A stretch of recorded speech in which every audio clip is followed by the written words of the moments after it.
Amigos, el tema de el tracing o seguimiento de los empleados dentro del espacio de trabajo y el testing o las pruebas es un asunto de calidad importante o primordial dentro de este esfuerzo del regreso a los espacios de trabajo. Y en el grupo de Centro de Conocimiento COVID tenemos a dos expertos quienes se han conjuntado para ofrecer una solución. Tenemos por una parte a EY y tenemos también a los laboratorios El Chopo. Y quisiera yo preguntar, Alfredo, tú que estás en EY, fue como empezó esta idea de crear el software para los usuarios, los clientes de EY y también clientes externos, de por qué la idea de crear este software que pudieras tener en el celular con un código QR. La verdad es que empezó cuando a mediados de marzo todos vimos que nos íbamos a tener que ir a nuestras casas. Mi jefe estábamos platicando y me dijo, oye, ¿cómo vamos a saber cómo va a ir penetrando esta enfermedad a nuestros 9,000 trabajadores en Latinoamérica habla hispana? Y de ahí empezamos a rascarle y platicando con Luis Beltrán, que ahorita nos enseñará el tema, decidimos que la mejor forma era poner una app en el celular de todos nuestros empleados para que desde su casa nos fueran actualizando su estado de salud y pudiéramos saber en dónde estaban, cómo se sentían y a quién teníamos que ayudar, y además también saber la empresa, las capacidades. De ahí nació y de ahí nos movimos al tema de mejor empezárselo también a prestar a nuestros clientes. Lo que hemos venido haciendo es prestarles este software a los clientes, que ya ha venido teniendo muchas adiciones posteriores a esta. Y al final de cuentas, pues la idea es que todos podamos regresar a la oficina de una forma más inteligente, ¿no? Oye Luis, y cuando te dijo Alfredo lo que querían hacer, ¿qué fue lo primero que te pasó por la cabeza?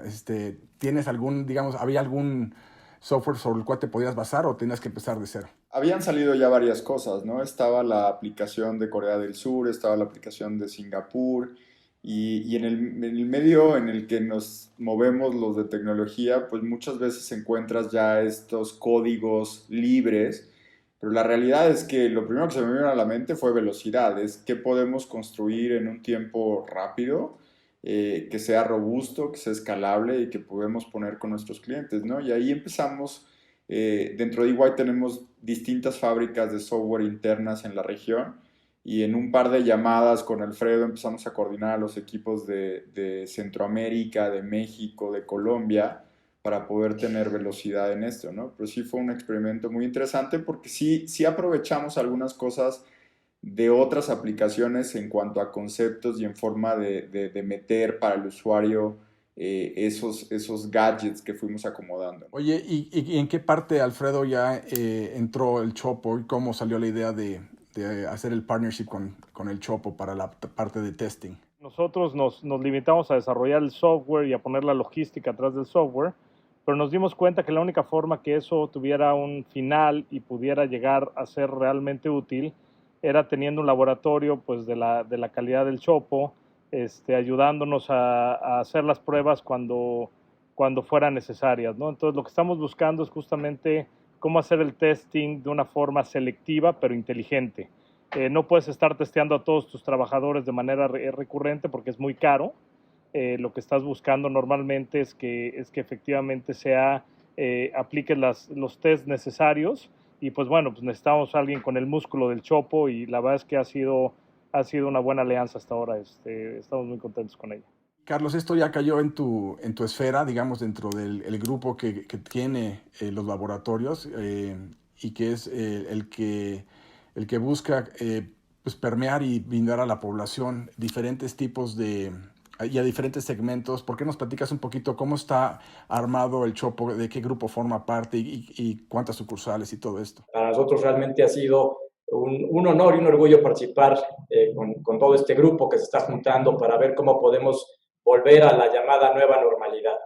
Te platico un poco. El Laboratorio Médico del Chopo surge hace 72 años ya, aquí en Ciudad de México, siempre orientado a dos grandes áreas. Uno, lo que son los análisis clínicos, y otro, lo que son los estudios de gabinete.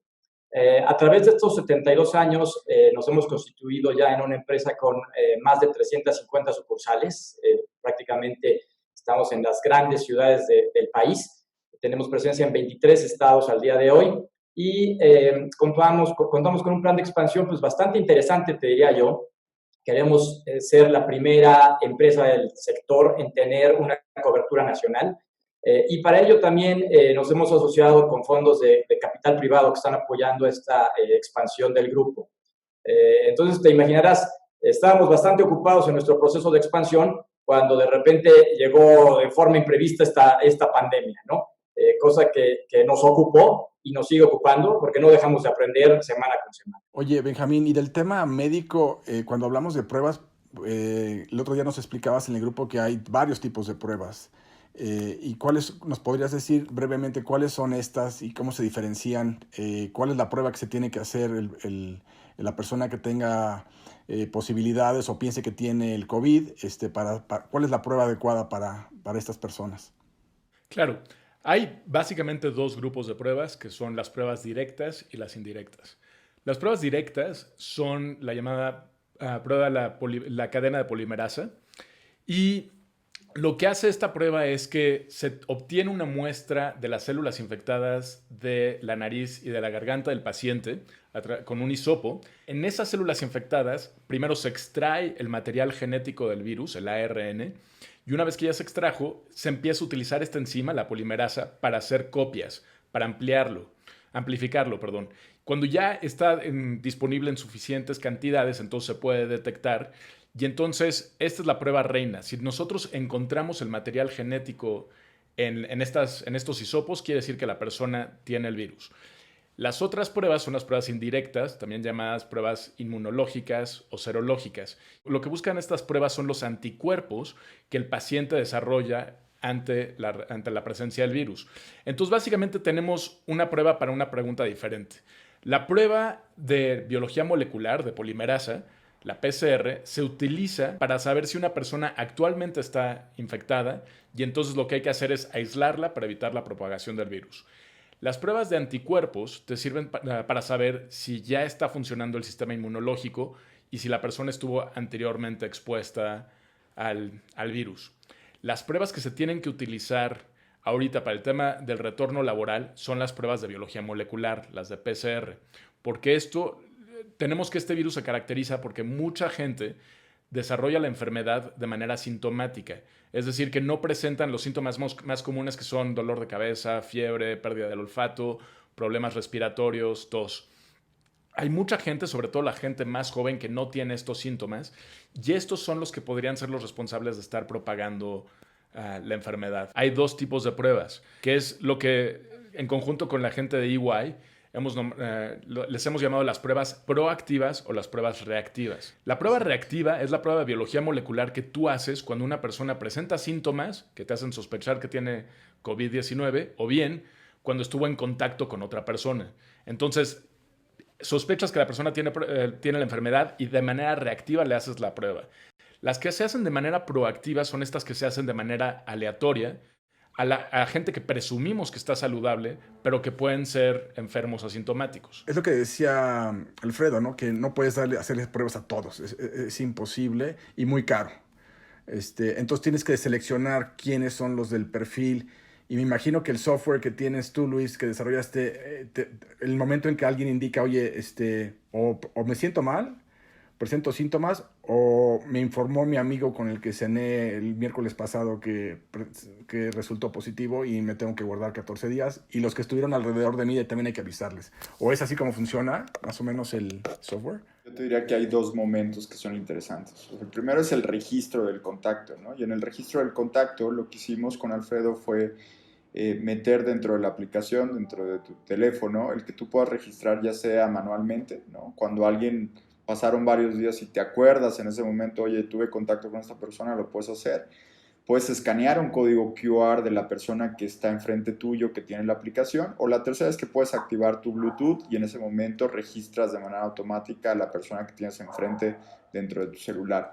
Hay un momento que para nosotros es muy importante, que es la validación de ese caso de riesgo, ¿no?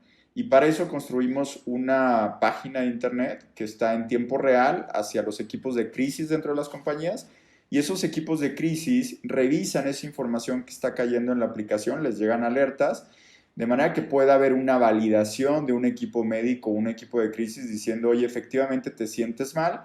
Si la persona dice sí, en ese momento, a través de esa página de internet, activas conexiones directas al celular en donde les mandas notificaciones diciéndole, oye, guárdate, o empiezas a agregar a las personas diciendo hay un caso confirmado y por favor no salgas de tu casa y aíslate, y empiezas a avisar a los contactos de esas personas, ¿no? Es una mezcla entre la aplicación que te manda información a un sitio de internet y el equipo de crisis que toma decisiones basado en esa información dentro del sitio de internet, ¿no? Esa es más o menos la mecánica de cómo opera. Oye, Benjamín, ayer me decía un amigo, oye, fíjate que el miércoles pasado estuve en una cena con un amigo y ayer me habló hoy en la mañana diciendo que presentó positivo de COVID. ¿Tiene que pasar algún tiempo entre el momento que estuviste expuesto a que te hagan la prueba para que salga o no salga? O sea, no puedes tomártelo inmediatamente porque va a decir, pues, todavía no lo tienes en la nariz ni en la garganta, ¿no? Entonces no va a aparecer. Más o menos hay algún tiempo que tú digas, pues tienes que esperarte tantos días antes de hacerte la prueba porque si no va a salir un falso negativo o pudiera salir un falso negativo. Claro. Mira, los falsos negativos se pueden dar en dos momentos, con la prueba PCR, que es la de biología molecular, que es la directa. El primer momento es si la carga viral, es decir, el número de copias del virus, todavía no ha llegado a suficientes números en la nariz y en la garganta. Entonces, por eso se recomienda, a partir de que se sospecha que se dio el posible contagio, esperarse 4 días para realizar la prueba. Sin embargo, tenemos la capacidad muy limitada, entonces es conveniente hacer la cita para la prueba desde el momento en el que sospechas que estuviste en contacto con alguien. 4 días después. Ahora, también podemos tener falsos negativos cuando el sistema inmunológico ya empieza a combatir el virus y nuevamente vuelven a disminuir el número de copias en la nariz y en la garganta, ¿no? Y empieza a migrar más bien hacia las vías respiratorias inferiores. Entonces, en los últimos días también podemos tener falsos negativos. Lo que es muy poco probable encontrar son falsos positivos. Es decir, si la prueba PCR sale positiva es porque definitivamente tenías el virus. No hay una forma de que estén presentes los genes del virus en tu nariz y en tu garganta si no estuviste expuesto. Oye, Alfredo, ¿y qué aceptación ha tenido este software con tus clientes y con clientes nuevos que vieron el software y les interesó? Y otra pregunta, ¿es para empresas que tienen más de X empleados o desde qué número de empleados deberías de considerar el incorporar ese software una vez que decidas regresar al espacio de oficinas?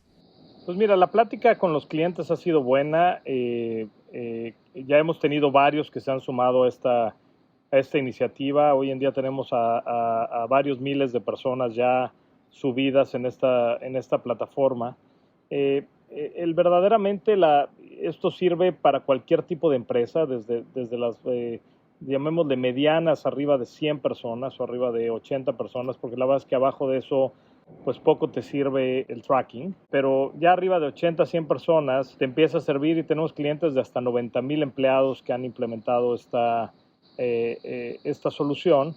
Y al final de cuentas lo que te va dando es esta información de a quién aplicarle pruebas de manera proactiva, para que veas cómo va avanzando y cómo vas aislando ese problema, sobre todo cómo vas evitando que esta segunda generación de contagios se vaya dando. La primera se va a dar en cualquier situación. Lo que estás buscando es evitar esa segunda generación de contagios al aislar a los primeros contagiados de manera previa a que hayan tenido síntomas. Yo te podría decir que prácticamente cualquier empresa le puede ser útil esta aplicación. Oye, y me han preguntado mucho cuando comento del software con amigos y con conocidos si hay algún tema de privacidad de información que tienes que resguardar o sea, porque por ejemplo en China lo puso el gobierno como un requisito para poder salir de tu casa, y en Estados Unidos pues lejos de eso porque están las leyes de privacidad y no te puedo dar mi información. ¿Cómo han manejado el tema de privacidad? Pusiste los dos extremos justamente, ¿no? China y Estados Unidos. Nosotros nos llevó mucho tiempo, te podría decir que casi el mismo tiempo que le llevó a Luis desarrollar la aplicación desde el lado tecnológico, nos llevó a convencer a nuestra área jurídica y a los abogados que contratamos a que el tema de privacidad estaba bien cubierto.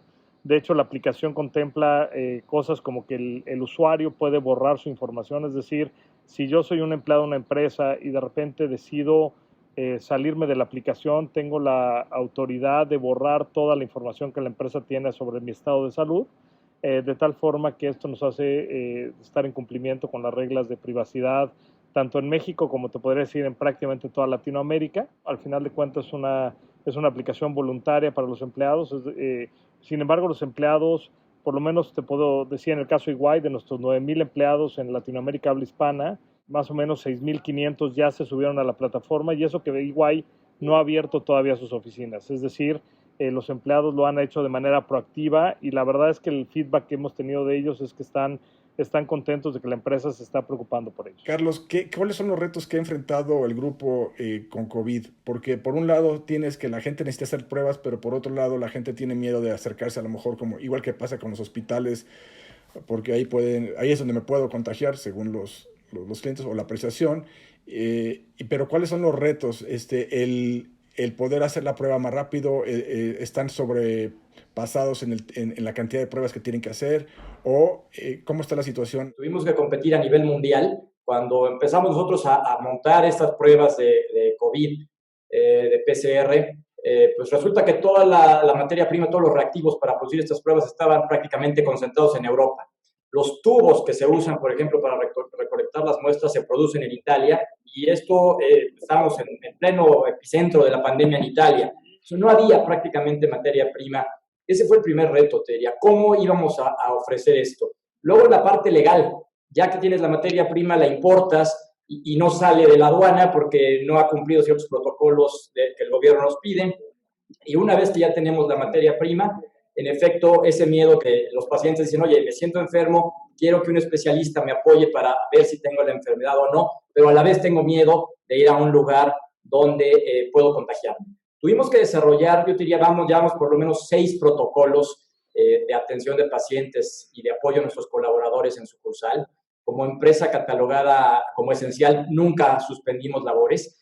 Y entonces empezamos con los protocolos de sanitización de las sucursales. Tuvimos que, obviamente, evitar aglomeraciones en sucursales, reducir la capacidad de nuestras salas de espera, tener protocolos mucho más intensivos de sanitización, no solo de los espacios abiertos como las salas, sino también de los equipos de gabinete, los equipos de imagenología tienen que estar descontaminados después de un paciente, porque además hay pacientes que no saben ni siquiera que están enfermos. Tú puedes hacerles algún estudio y no puedes poner el riesgo de que le transmitan la infección a otro paciente. Entonces, por eso hay protocolos hiper estrictos de sanitización entre paciente y paciente. Tenemos que medir las temperaturas de los pacientes. En fin, hemos tratado también de migrar a llevar mucho a la casa de los pacientes. Se ha incrementado la capacidad por 10 en cuanto a nuestro ofrecimiento de servicio a domicilio, de manera que si un paciente particularmente se siente temeroso o tiene ciertas otras patologías, como puede ser diabetes, hipertensión, y no se siente cómodo de ir a una sucursal de nosotros, con mucho gusto estamos para ir a su casa, con todos los protocolos y los equipos de protección también. Entonces, son muchas las áreas en donde hemos tenido que innovar, Guillermo, y la verdad, como dicen por ahí, las crisis son para aprovecharlas en esto precisamente, en innovación. Es una pena desperdiciar una crisis para buscar posicionarnos hacia el futuro, y obviamente todo esto también ha tenido que ver con el fortalecimiento de nuestro esquema digital. Lanzamos lo que es la primera plataforma de e-commerce completa para una empresa de diagnóstico en México.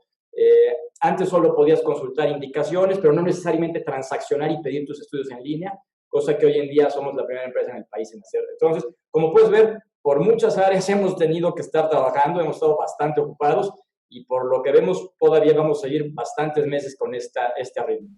Oye, Benjamín, ¿y o sea, el grupo empezó a finales de marzo, ustedes se incorporaron por ahí de abril o mayo?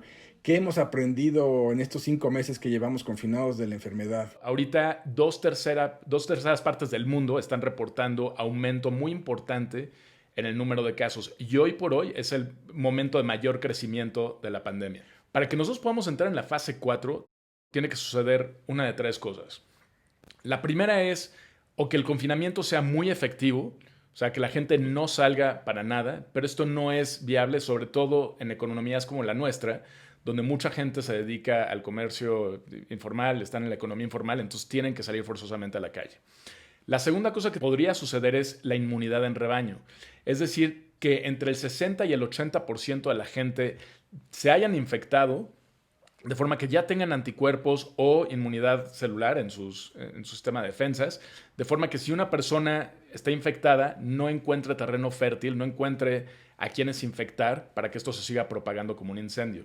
O la tercera cosa que tiene que suceder es que se desarrolle esto, pero no porque las personas se infectaron, sino porque hay una vacuna.